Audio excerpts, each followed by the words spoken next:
So thank you for joining us for season 2 of Jewish Mysticism Lessons in Tanya.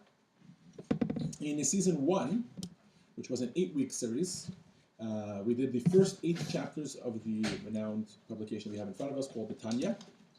And we discussed multiple topics, of course, but all under the category of the basics. In other words, introducing ourselves to who we are. In the first chapter, we began with some questions. What is a Beinoni? What does it mean to be an in-betweener? What does it mean to be in between a tzaddik and a rasha? Does that mean that you've never sinned in your life? Does that mean that you half the time sin and half the time do proper, etc., right? All these sorts of questions. Once we introduced the questions, we began by introducing the animal soul. We spent the next 3 chapters, chapter 2, 3, and 4, discussing the details of the godly soul, right? So we introduced the fact that the godly soul is made up of 10. We introduced the fact that the godly soul is made up of 10 powers or 10 attributes. We explained how that is a reflection of God above. God Himself creates the world at every moment through 10 attributes, right? The 10 sephirot. And in our lives, that reflects in the 10 powers that we have in our own lives. Those 10 powers are split into 2 categories. The 3 intellectual powers, the 7 emotional powers. And then we began to describe how those powers function in the godly soul. We explained that there are 3 garments with which we function in the world. 3, mannerisms. 3 manners that we function in the world: thought, speech, and action. And that those 10 powers enclose themselves, right, in those 3 garments, right? Thought, speech, and action. So you might have an idea which is born in the brain, in one of the 3 intellectual powers, and then it's that intellect, that meditation, that concept in your brain, right? Let's talk about a Tesla, for lack of a better word. Let's keep it very mundane, right? So somebody talks to you about a Tesla, and you're listening, and your brain starts to work. And you start to think of all the ways that you might want it, that you might use a Tesla, and why a Tesla might be so useful for you, right? And then it develops into an emotion. Oh, I want the Tesla because I like the Tesla. I dislike this person. I like that person, right? So thoughts give birth to emotions. Intellect gives birth to emotional powers. And from those emotional powers, they eventually become either thought, speech, or action, which are the 3 ways in which we interact with the world, right? And then in chapter 4 and 5, we gave some examples of how the godly soul does this. We spoke about doing a mitzvah and how essentially every time we do any mitzvah, right, or the opposite of a mitzvah, what we do is we enclose our 10 powers in our 3 garments, and that's how we interact with the world, right? And anytime we do an Aveira, the opposite of God's will, we are doing the same thing. And with that, we concluded, speaking of, right, then we dwelt for quite a while on studying Torah and the unbelievable or unique unity that is formed when a Jew studies Torah. To briefly summarize about how when a Jew studies Torah, his brain is completely encirculating a godly thought. But because God is not limited to thought, so God is, and He's not separated from His thought. So God's thought encompasses God Himself, right? There's no, and we spoke about how Maimonides introduces this concept about how by human beings, the way human beings interact with the world, there is the knower, the knowledge, and the thing that's known, right? The topic that is known, or the object that is known. By God, all these 3 are the same. It says, Hu Amada, Hu Ayudu, Hu Ayudea. He is the knower, He is the knowledge, and He is the thing that is being known. And we spoke about how, therefore, when we think about a thought of God, or we do an action that God wants, so it's not that there's God, and there's God's thought, and then there's me who's thinking God's thought. No, because I am thinking God's thought, I become one with God. Why? Because God's thought is God. And therefore, that is the most powerful unity that there can be with God through Torah study. I know I'm not doing justice to any of these topics, and if you're new here, I highly encourage you to visit the old classes on the YouTube channel, which we'll share with you after today's class. But just to keep going through the summary, that was the first 5 chapters. The last 3 chapters, we started to talk about the other side, right? What's known as Sitra Achra, or the other side, or Klippa, the shell, right? In other words, what in classic movie language would be good and evil, right? So we have evil. We started to talk about the evil side, the fact that the world, for the most part, is made up of holiness, made up of godly energy, right? Then there is something else, quote unquote, besides her. We grappled with the question of So does that mean that this is something that God does not want to exist, right? Is evil or klipa, is that something that God doesn't want to exist in this world? Is there something that exists in this world apart from God? Isn't that heretical to say? Isn't that heresy? Doesn't that go against the core Jewish belief that God is one and He's one in this world and there's only one existence, that's God, right? He's the only thing that pre-exists the world. If there's something else besides God that fights God, isn't that? And we spoke about how no, even evil, quote unquote, even the darker side, even the unholy side of this world also finds its source in godliness. We spoke about how, and by the way, this is a topic we'll touch upon again today, and how that works in section 4 of today, what your animal soul wants. We'll talk about that, the concept that we spoke about, that we touched briefly on in chapter 6, in chapter 7, I believe, which is how the Yetzer Hara, the evil inclination, or the desire to do something against the will of Hashem, or against morality, or against the power of good, when Mashiach will come, will turn to us and say, why did you listen to me? And say, what do you mean, why did I listen to you? You told me to do it. And he'll say, yeah, I told you to do it because that was my job, but your job was not to listen. Right? And yet you listened to me and you failed. We spoke a little bit about that paradox of evil finding its source in godliness, but yet God not wanting us to do it. So what does that mean? So what is the role of evil in this world?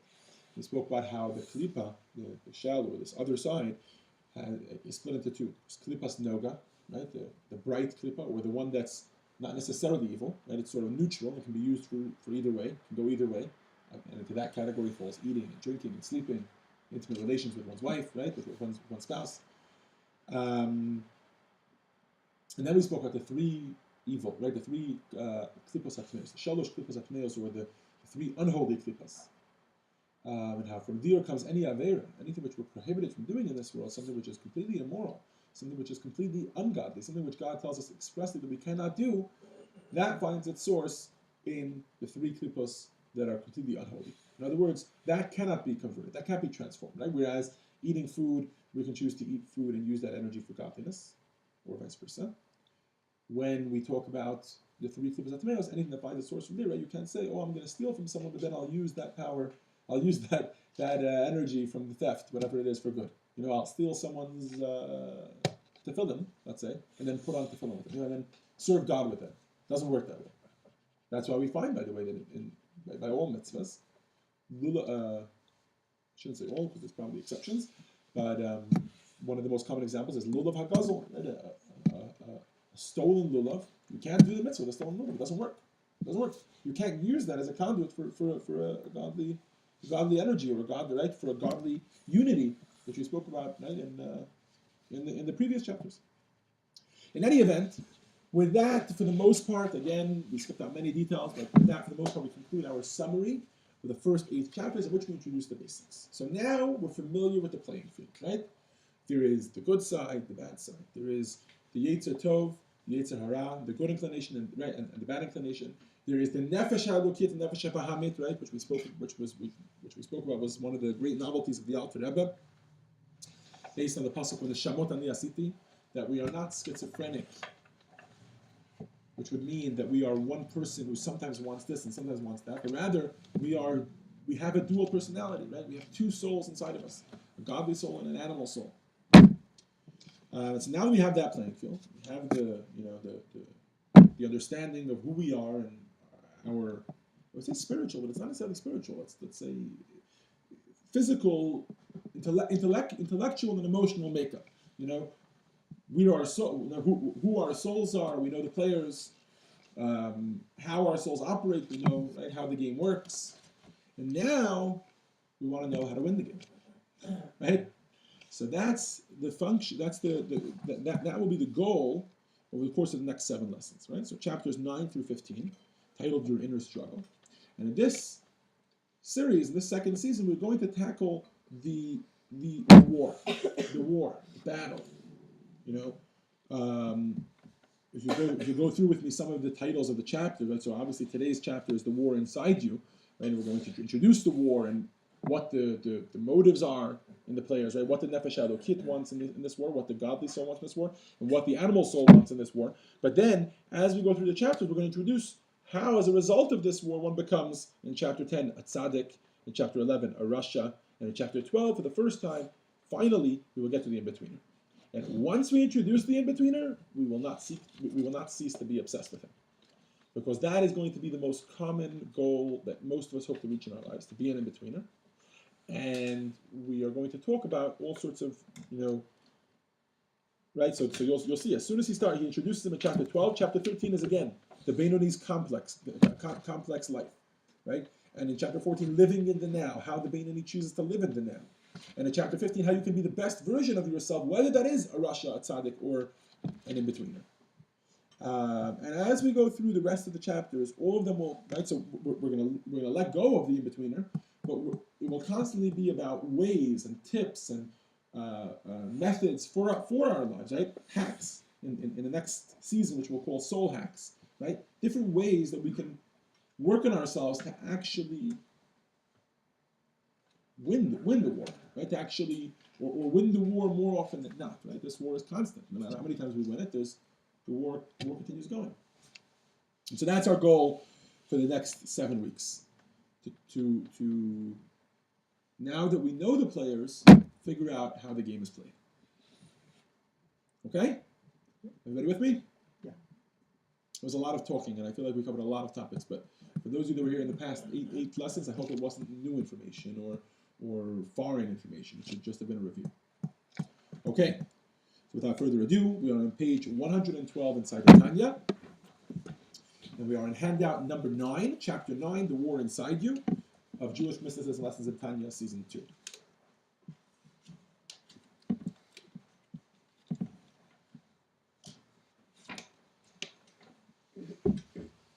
Okay, so the Alter Rebbe begins this, discussion of the war inside you and how the war works and how we get to win the war or lose the war by talking about where the war takes place. Right? So we introduced the fact that there's a nefesh elokit, there's nefesh bahamit, there's a godly soul and an animal soul within each and every one of us. We've accepted that fact, we've internalized that fact, and now the question is, where are they? Where are they? In other words, we understand they're spiritual, right? And Hashem is spiritual. It's a breath of life that God gives inside of us. It's godliness, right? That means we don't have to be able to point the finger at it, but we want to know, where does it affect me? Right? Where does it play a role? And so the Alter Rebbe begins by saying, "V'hinei makom mishkan nefesh ba'amit." Where does the animal soul reside? In the left portion of the heart. And then a little bit later, at the top of page 113, he'll introduce that the godly soul finds itself in the right portion of the heart, or the right chamber of the heart, right? So what are these two chambers of the heart? So I think it's actually medically so as well, that the left chamber of the heart is more blood intensive, meaning it's about pulsating blood throughout the body. And the right portion, do we have any doctors here tonight?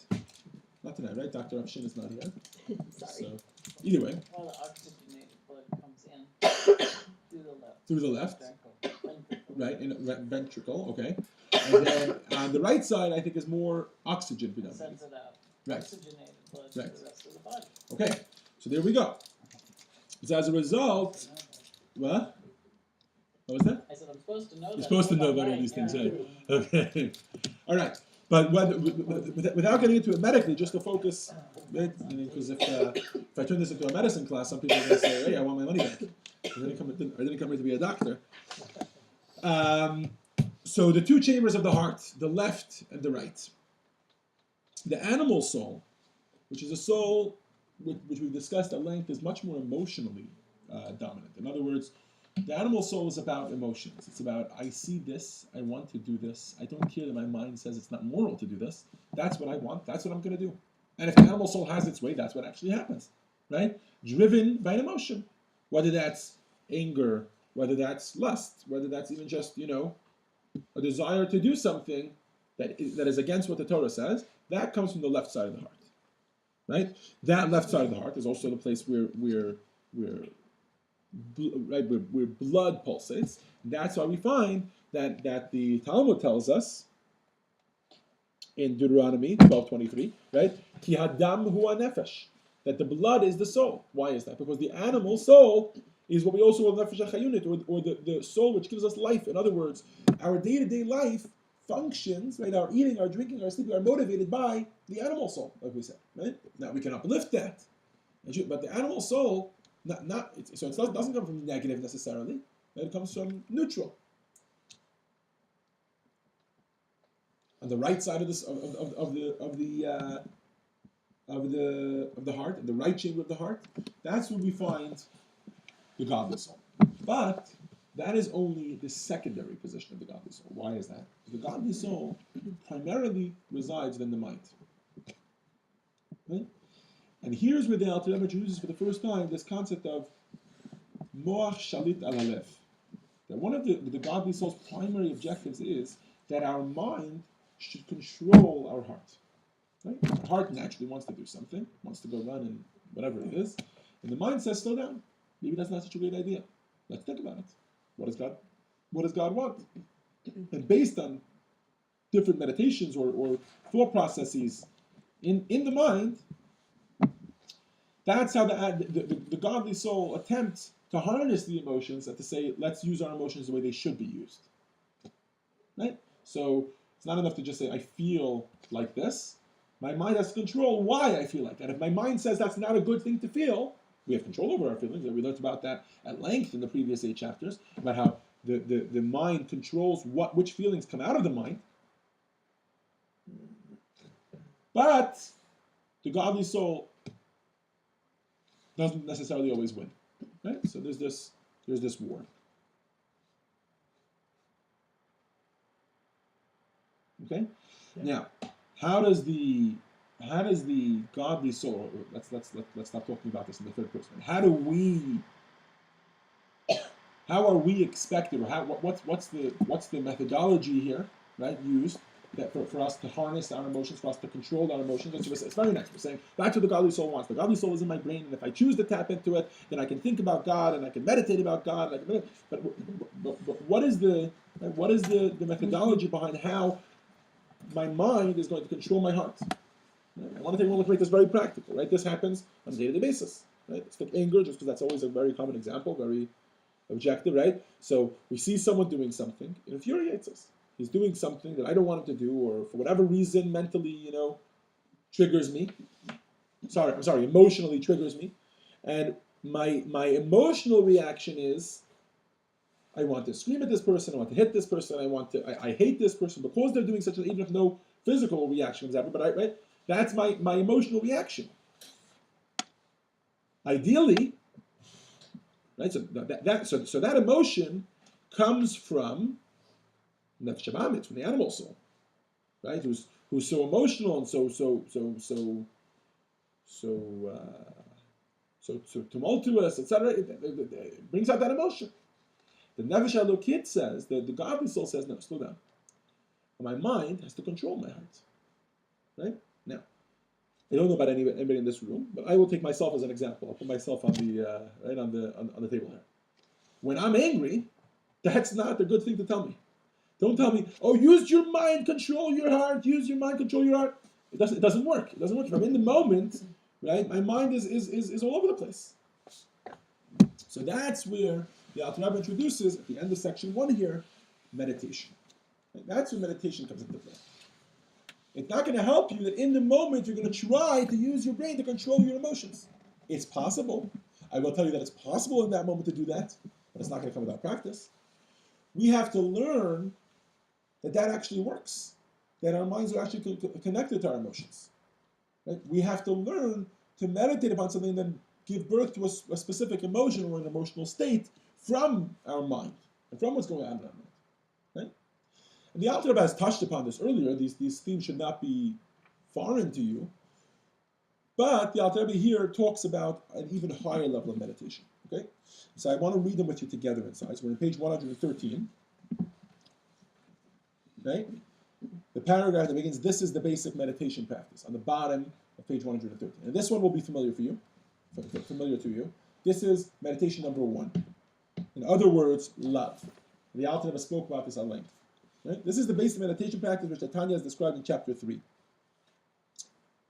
I should mention that both meditations are going to be love. The Alter Rebbe is very fond of using that as an example. that the goal here is to give birth to a love of God, right? Control our emotions so much that my mind gives birth to a love of God, right? Which anybody can tell you, if you're walking around, you just got a love for God without anything going on, you gotta get your head checked. A love for God isn't just born. That doesn't just happen. It's something that you got to work on, right? I don't want to say that as a blanket rule. We did mention that there are times that a person can be inspired to have a love for God, but usually in those circumstances, if it's that kind of love for God that wasn't preceded by meditation, easy come, easy go. Right? Just as quickly as it came, and you have no clue where it came from, you just have this love for God, easy go, it's going to be gone. Right? But let's go through the basic meditation practice that we described in chapter 3, or whatever, in sections 2 and 3 of chapter 3. Examples of these meditations include contemplating, number 1, how godly light and energy is found within all physical objects, even though you can't see it. Number 2, how far your life is from God, how close you would really like to be to God. In other words, a distance. And how the angels worship God with utter dedication and love. How in its source, number 4, the world is absorbed in God. Number 5, how God renews the creation with a fresh energy each morning. And number 6, how wondrous is the world which God created. Okay. Anybody see a theme between all 6 of these? Questions. I think you're focusing on Hashem rather than your animal desires. Very good. That's true, but that's going to be true of the second meditation as well. I want to point out the difference between the first meditation and the second meditation. Where we're already deficient. Again? Focuses on where we're already deficient. So, I don't know if deficient is the right word, because not all of them focus on deficiency, right? Like Rob said, a lot of them focus on godliness. But most of these focus on how distant we are from God. In other words, what we're trying to evoke, the emotion we're trying to evoke in ourselves, which will bring out of love, is longing. Right? What happens when we're distant from something, right? Distance makes the heart grow fonder, right? We're trying to evoke a longing for God, right? So that's going to result in a strong and passionate love for God, right? The second meditation is, and he summarizes it on page 114, the second method of meditation involves what the Zohar refers to as gazing at God. This is not referred to a physical vision, but a mental one, using the mind's eye. The eyes of the wise man are in his head. The experience is compared to sight, since after lengthy meditation, you reach the point where godliness becomes tangible and real. In other words, this second one, much, much higher level, right? I wouldn't say, right? So the first one focused on how distant I am from God, and therefore my longing for God. So this intense love of like, between me and God, there's so much, right? Let's look at some of those details there. How far your life is from God and how close you would like to be. Right? How godliness can be found within all physical objects, even though you can't see it. It focuses on us and our relationship with God and how distant that is. As a result, it brings out this longing, what was distance makes the heart grow fonder. The second one says, we're not far. I have reached a stage, right? And that's why it's a much higher level of meditation. After one reaches a stage where they actually appreciate godliness or feel godliness or like he says, see godliness. And he brings the quote from Pirkei Avot or Ethics of Our Fathers, where it says, Chacham einav berosho. It says, a wise man, his eyes are in his head. In other words, which literally translated over there is that he sees into the future and he thinks ahead of time.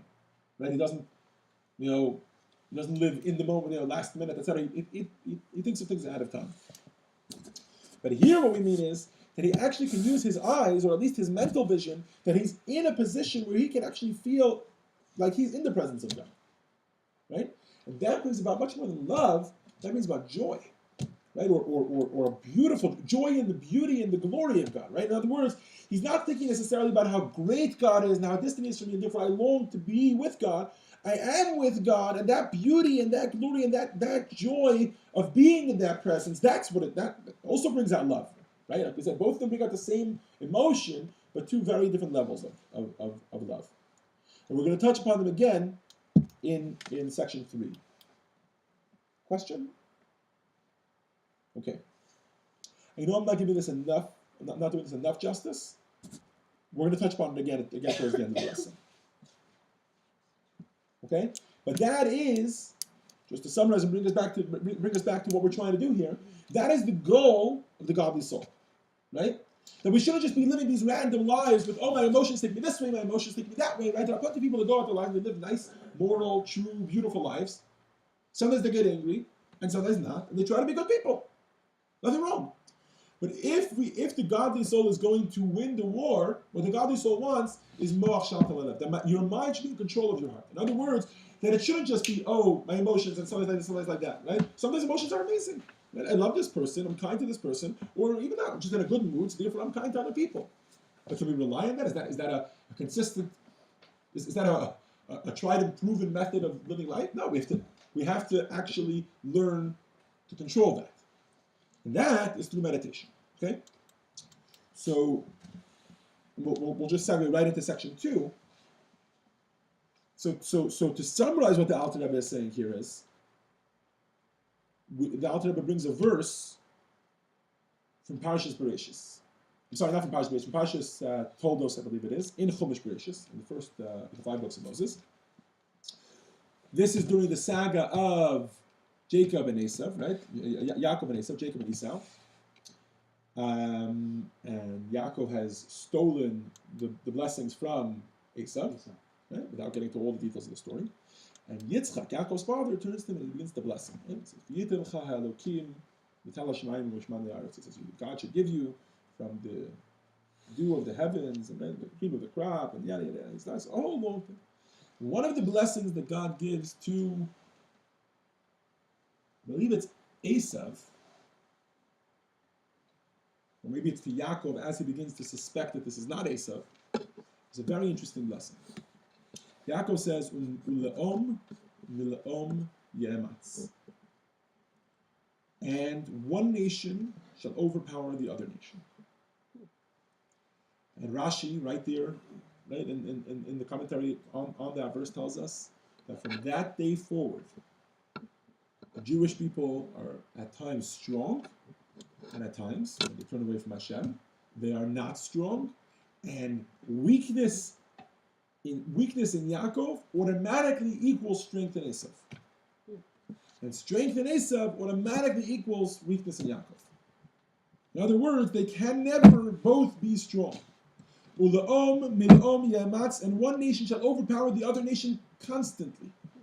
Either Yaakov is strong or Esav is strong. So the Alter Rebbe applies this verse to the battle within ourselves. It works the same way with the godly soul and the animal soul. Ule'om mil'om yamatz. Only one nation can be strong. In other words, this is what in English we call a battle to what's the word? Battle to the end, or a battle, right? Meaning it's do or die. Each one of the sides is in this all the way to the end. Either the Nefesh HaElokis wins, and it's going to be the full one to govern the city, as the analogy is given, right? It's like two kings fighting over a city. Either one is going to win, and all the other side's troops are going to die, or be taken captive, or become citizens of the new country under this new king, right? Or the other king will have that happen. Each one of them, right? And so that's where the Alter Rebbe talks about the fact that it's not a tale of two cities, but it's a tale of one city. Right? It's not, this is, so as much as the Alter Rebbe introduced the fact, this is an important thing for us to understand, especially in light of the fact that 8 chapters ago, we were introduced to the fact there's two souls going on. Right? The moment we were introduced to the fact there's two souls, so we said, okay, maybe this is a tale of two cities. This soul has, and the more the Alter Rebbe went through the chapters, he said, there's the godly soul and there's the animal soul. And the godly soul has 10 attributes, 3 and 7, and the animal soul has 10 attributes, 3 and 7. Right? And each one of them, And now the Alter Rebbe reminds us that even though there's 10 and 10, even though there's two souls, there's only one city. In other words, there's only 3 garments, not 6. There's only one thought, speech, and action. And at every moment, whatever we do, only one neshama is being active. Right? So at every moment we have this war going on inside of us, and at every moment there's a winner. Right? Right now everyone sitting in this room is sitting and studying Torah. Right? And hopefully your minds are actually occupied with Torah and not, I don't know. I can't know what's going on inside you. What if inside you your head. emotionally love Torah? One second. We'll get there. Right? So then, and then in that moment, right? Who's winning? The Nefesh HaElokit is winning. Why? Because your mind is overpowering emotion. I'm sure many of you would have loved to be in other places now too, right? And Never, huh? That's it. You're at the level of a tzaddik. You love Torah. There we go. Okay, listen, that's our goal here at Chabad, to make Torah so... I love learning. Okay, great. So by the way, so this is what I want to point out. We'll talk about this in a moment, that a love of learning is not necessarily a love of Torah, and whatever, we'll get to that in a moment. Right? But the fact that a Jew is sitting and studying Torah, when he could be doing other things, and his emotions might tell him, it's much more fun to go watch a movie, much more enjoyable to go watch a movie. Let's go out to eat. Nefesh HaBahamis, the animal soul, loves to eat, right? So the fact that we wonder about and we're here, in other words, that our mind said to us, there's nothing wrong with it happened that way, right? Our mind said to us, I know what Torah is. I know Torah is good for me.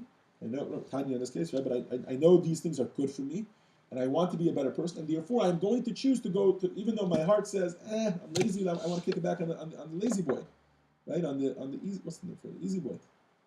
Lazy boy, sorry, on the lazy boy, because that's the easy route. As much as I want to go watch a movie, instead I'm going to go to a Torah class. As much as I don't have time because I have to, whatever it is, I'm going to go study Torah. That's a war. That war is won. That doesn't mean that 5 minutes later the war won't be lost, right? The person goes and on the way home from that class, not anybody here, right? But from this imaginary class, someone goes home and does something completely the opposite of the class that they went to, right? Then the battle is lost. But never at the same moment. There's never a time, in other words. There's no two-state solution, for lack of a better word. In this case, there's no two-state solution. There's no, why don't you take this part of the soul? You hang on to the thought, and I'll take the speech and the action, or or it doesn't work that way. Exactly, straight up imperialism, dictatorship. Colonialism. Each one wants the full, right? Each one wants the mind to be preoccupied with its intellectual powers, the mouth to be talking only what its emotions dictate, and the limbs to be acting only according to its desires. Each soul wants complete rulership.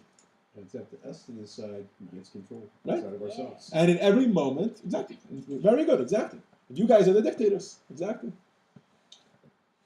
Now, the difference is, okay, so meaning, in a different class, we'll talk about who the you is. Who's the you that's making that decision, right? Because we have here two souls, right? We'll get to that.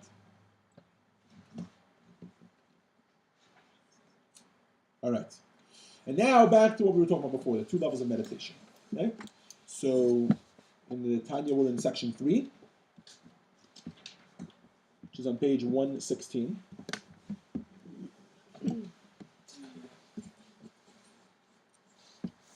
Right? And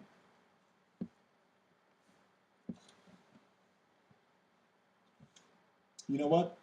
I'm going to choose to do section 4 before section 3, because I think it'll help a lot with understanding certain things. Right? So section 4 is something we've discussed in other classes earlier. What is the motivation of the animal soul? Right? And the Alter introduces a new paradigm for the animal soul. Right? Okay. So naturally we say gratification, but I will suggest, I will posit, that's a very, very shallow understanding of that. Okay. Why? Because we have to remember the animal soul is created by God. Right? And this is, in previous classes, we discussed how its source is godliness. So we can't just say it wants gratification, because that means godliness wants gratification. Is that true? Maybe God does want gratification. I don't know. But in section 4, the Alter Rebbe introduces a concept, and those of you that are here on Shabbos will recognize the analogy that the Alter Rebbe gives. The Alter Rebbe introduces the concept that the animal soul, simultaneously, while it wants you to fail, wants you to succeed. Remember the analogy now? The Alter Rebbe brings the analogy, and the rabbi quoted it in his sermon. I believe it was this past Shabbos, not last week. I believe it was this past Shabbos, of the king who has a son, and that son. Oh, you weren't here this week. You weren't feeling well. Is anybody here this past Shabbos? I'm sure you were here, right? So you might remember this from the rabbi's sermon. The king has an only son. Of course, this only son is going to be the future ruler of the kingdom. The king tells the prince that as a way of strengthening your character and building who you are, he'd like you to go out into the streets to meet the people of the city. Then the king calls in a harlot, a prostitute, and says to her, I want you to go out into the city and attempt to tempt my son. Why? What, does the king want his son to commit the most immoral act possible? No, obviously not. But the king wants his son to learn that there are temptations out there in the world. And so before the king sends out his son, he educates him. He says, I want you to know that in the world there are lots of different things, and we have to know what's right and what's fitting and what's not fitting, especially for a prince, the son of a king, etc. And he sends him out into the world. And then he sends out this harlot and says, I want you to attempt to seduce him, do it at your best. And I will pay you for your work. And it is my desire that, obviously that the prince overcomes his temptation and becomes stronger for this. Right? So now the Alter Rebbe says, and this is not really the Alter Rebbe, this is the Zohar's analogy. Now says the Zohar, let's analyze the emotions going on inside the prostitute's heart, right, or mind. What is the real desire for this woman? Money. Come on, guys. 1 second. To win. To win? Is that true? The king came. The king gave this meaning. Yes, you're right. Physically, that's probably why she landed in such a situation, right? But what's going on? Does she want the son, the king's son, to overcome his temptation or to fall prey? Yes, Martin. So she wanted, something so that he could resist temptation. Well, that's the goal. The goal is to build him into a man with moral character. This is the man who's going to lead the kingdom. Right? So now here's what happens. If you look strictly at the actions of this woman, right, she's trying desperately, right, that the prince should lose, that the prince should fail. And yet, what is the ultimate purpose of what she's doing? Is that the prince should overcome his temptation and learn to be stronger for it. That's the king. But that's what she was hired to do as well. And if you think about it even deeper than that, why she is in her position is a good question. How she felt at such a low, right? But nobody wants their leader or their king to be a low person. And even if we, right, let's talk about us here in the United States. Without talking, we're gonna leave this conversation not political, right? So we won't talk about this term's president or last term's president or anything like that, right? So we'll keep it apolitical.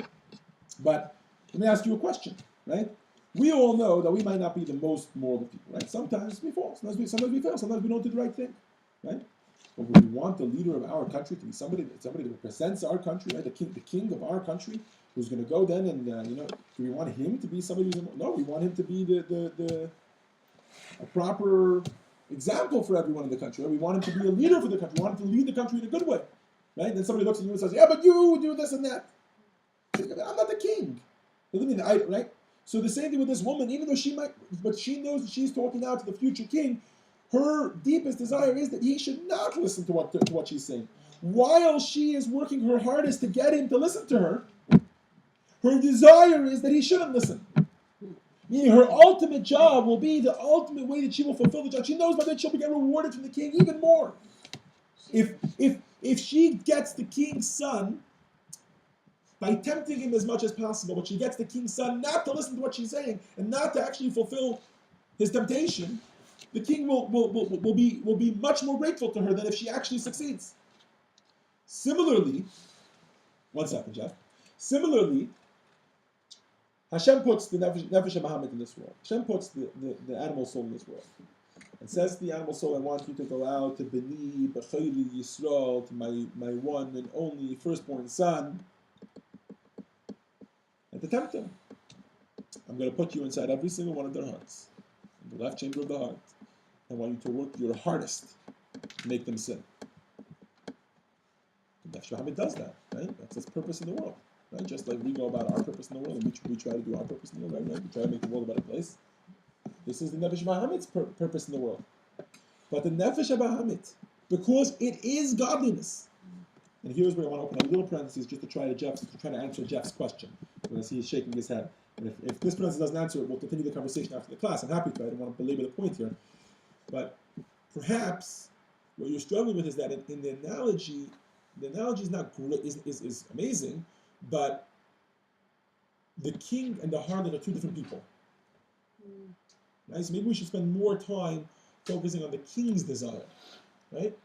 The king, his actions would show, let's look at it from that angle. The king's actions show that he wants his son to fall prey to temptation, right? He put him in the worst scenario possible, right? But his real desire is that he should overcome his temptation, right? Now, in the real scenario, which we're looking for an analogy for, right? There's no king and harlot, but rather they're the same. Right? What do we say about the godly soul? It's that the godly soul really is godliness, finds its source in godliness, even if it's like somebody who throws it over their shoulder, etc. Right? Like we spoke about a couple chapters ago. But the animal soul is essentially godly, like everything in this world. It's made up of godliness. So the animal soul has in it two conflicting desires. It has its role in the world, what it's supposed to do here in this world, which is tempt the Jew, try to get him to fall, to fail, to stumble. And yet at the same time, the ultimate desire is that no, even though I'm trying my hardest to get you to stumble, I want you not to fall. I want you to succeed. I want you to overpower it. I want you to learn to control those emotions with your mind. Now let's go back to section 3. Right? Well, section 3, the Alter Rebbe begins with an interesting verse, which we say all the time in the Shema. Right? In the Shema we say that you should love God with all of your heart, with all of your soul, with all of your being. The problem is that the Hebrew word for with all of your heart, Michael, can you help us with that? For with your heart, bechol, libecha. Libecha would be the word. Lev is heart, and levcha, or once it ends up there, so grammatically becomes libcha, your heart would mean to serve God with all your heart. But that's not what it says. It says to serve God b'chol livavecha, which essentially means with all your hearts. But this is not a verse that's talking to all the Jewish people as a whole. It's talking to each Jew specifically. It's using the singular. So what's this strange word? So the Zohar explains, I'm sorry, not the Talmud, I'm sorry, in Tractate Berachos explains that b'chol levavcha means with all of your impulses. Right? In other words, with all of your impulses in your heart. And impulses in our heart, how many do we have? 2. Right? He said there's the nefesh hamikit, nefesh hamamit. Right? Later on, it goes on to say uvachal nafshecha, which means with both of your heart, with both of your souls, the godly soul and the animal soul, right? But without getting to it, with both of your impulses, right? So here we get to, right? So we spoke about what the animal soul's ultimate desire is, right? The godly soul's desire is not just that it should win the war. The only way the godly soul actually wins the war is if the animal soul is on board with the godly soul. What does that mean? When it gets the animal soul to also serve God. In other words, when it gets the animal soul to also desire godliness, which is the hardest thing, right? The animal soul wants sushi, wants lustful desires, wants riches, physical riches, right? But if we can get the animal soul to be on board with the godly soul, in other words, if we can spend so much effort in, I was going to say time, but it's not necessarily about time, it's more about quality. Meditating on the greatness of God, giving birth to a love in our hearts for God, and making that love so real that the animal soul cannot resist desiring God, that's when the animal soul gets transformed, and that's when we're serving God b'chol levavcha, with both of your hearts, in other words, with both of your impulses.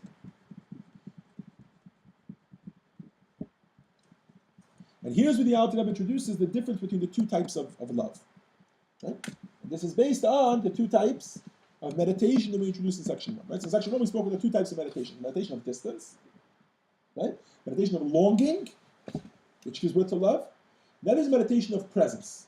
I'm in the presence of God and I'm so joyful with the glory. I'm inspired by the beauty of the glory of God that I am in the presence of God. That's a whole different type of love. And these two types of love, the Alter Rebbe introduces as Ava Kirish Be'esh and Ava B'Tainugim. Ava Kirish Be'esh means a love like a flaming fire. Ava B'Tainugim means a love, or otherwise known as Ava Rabbah. Those two words are interchangeable. A great love, or a love of a pleasurable love. Right? We can think of these things on a much lower level, obviously, in terms of physical love, right? So we say distance makes the heart grow fonder, right? What type of love is that? A longing love for something that you don't have. A person, a thing, a state, right? That's usually passionate. Very, very passionate. I want it. My mind is preoccupied with it. It's sourced in the four sources, right? In terms of earth, wind, water, and fire. It's sourced in fire. It's a preoccupation, right? That's a love that comes from distance, right? And that is the lower level of love for God. I'm so far from God. I am so small, and God is so great. I am so physical, and God is so infinite. I'm so finite. I'm so limited, and God is so infinite. That meditation, right? And there's lots written on this in terms of material to use to meditate, right? But we can use our own minds as well. That meditation leads to an ava krish be'esh, which is a love that cannot transform the nefesh habahamit, that cannot transform the animal soul. Why is that? Because you're so busy preoccupied about your distance from God, right? That you're passionate about it, and you're excited about it, and just like in the physical world, you can't convince, but you can't transform. So you can't convince somebody to come over to your mode of thought by explaining to them how much greater than them it is, or by making them feel distant from it, by making them feel stupid, right? You can't convince somebody of a thought or of a thought process by telling them you're so stupid, you can't understand this thought process. This is such a deep concept, you'll never be able to get it, right? How do you convince somebody of something? By bringing them in, by bringing them into the presence of that thought or of that school of thought or that emotion.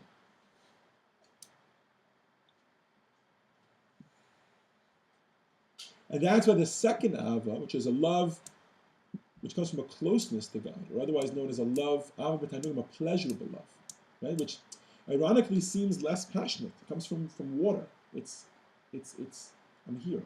I'm in the presence of God. And I'm not distant and passionate and longing no, I'm in the presence of God. I'm becoming one with God, which is a love we're going to talk about in a moment that is very, very hard to attain. Not in a moment, in the next chapter, in the next few chapters, it's very difficult to attain. It's a love, you're talking about being in the presence of God, right? But that love can transform. And that's why that's going to be the ultimate level. Right? When we're going to talk about the tzaddik later, we're going to learn that the tzaddik is associated with this level of love. And ava krish be'esh, the lower level of love, which is passionate, which comes from distance, etc., is primarily emotional. And it's trigger love. Right? That's why there's a euphemism for it. Distance makes the heart grow fonder. You don't have to do anything. It's not distance plus meditation, meditating on how distant you are. No. The moment it hits you that you're so far from this thing, automatically you start feeling like you want it. Right? In the world we call this playing hard to get. Right? This concept of God playing hard to get from us, God being so distant from us, right? It's essentially emotional. There was nothing about. There's no mental process involved in it. Now, because God is such an abstract concept to us, and we're so physical, therefore we might have to think about it in order to get how distant we are from God. Right? You have people that have a different issue. They don't think they're so distant from God, right? They think they are God. They're so close to God. No. So you might have to think about how low you are in order to realize how great God is. That's a whole different type of thing that's going on in your mind. But the moment that takes seat inside your heart, the moment that's real to you, that you realize how distant you actually are from God, it's a trigger. It makes sense. The moment you realize how distant you are from something, you want it. Right? Right? It's the love of God, which comes from being close to God, right? A love of closeness, a love of a pleasurable love, of being in the presence of the Shekhinah, right? That love it has a lot to do with what's going on mentally. Right? That love is born from intellect. That's the love that the Nefesh Elokit, which we said, its secondary places in the right section of the heart, but its primary places in our mind. And its primary location is in our mind. It encloses within our mind. Why? Because it wants us to meditate. It wants us to think about God. It wants us to learn to love God. It wants us to learn to appreciate godliness for what it is. And if in that moment we can feel a closeness to God, not a distance, a closeness to God, then we can give birth to a love which can actually transform not only the Nefesh Elokit, and not only that the Nefesh Elokit should be in power, but that the Nefesh Habahamit comes along for the ride, because it can't resist. Now, why does it not work the other way? Because the Nefesh HaElokit has only one desire. Its desire is true and consistent all the way through. It wants you to become one with God. It wants you to become one with godliness. It wants you to win the battle. It wants you to overcome the temptation. It wants you to use your mind to control your heart. Right? The Nefesh HaBahamit, because it's really dual personality, right? Because we spoke about the example that the Alter Rebbe brings over at the end, the analogy from the Zohar, because it's like that harlot attempting to tempt the prince, therefore when you actually manage to permeate past that, you can get even Nefesh HaBahamit on board with the love for God. Why? Because Nefesh HaBahamit, the animal soul doesn't really want to fail. The animal soul doesn't really want to be involved in these physical pursuits or these physical desires. The animal soul really, based on its source in godliness, wants to become one with godliness. But you have to really, really work hard to overcome that stage and get it on board with this love for God. Back to the analogy for a moment. If the prince can actually use his moral compass to withstand the temptations of the harlot, right, and with enough moral fortitude actually overcome the challenge, then the harlot comes along for the ride. It says, yeah, I never really wanted you to do this. After all the seducing and all the attempts and all the trying to convince him to do it, right? Eventually the harlot says, yeah, let's go back to the king now and show him that you passed the test. I'm so happy. Right? What's the end of the story? The end of the story is her saying, I'm glad I was able to accomplish my mission. Because had you failed, which would have outwardly looked like I accomplished my mission, I would have failed this minute. My failure is your failure, and my accomplishment is your accomplishment. That's why Nefesh HaElokit never goes along with the Nefesh HaBahamit. When the Nefesh HaBahamit fails and manages to drag us down and manages to get us to do the wrong thing, we're in there alone. But when the Nefesh HaElokit manages to uplift our lives and bring us to a state where we're more godly, where we're more connected to God, eventually, if we reach that higher stage, Nefesh HaBahamit comes along for the way. And with this we conclude Chapter 9, The War Inside You of Jewish Mysticism Lessons in Tanya, Season 2.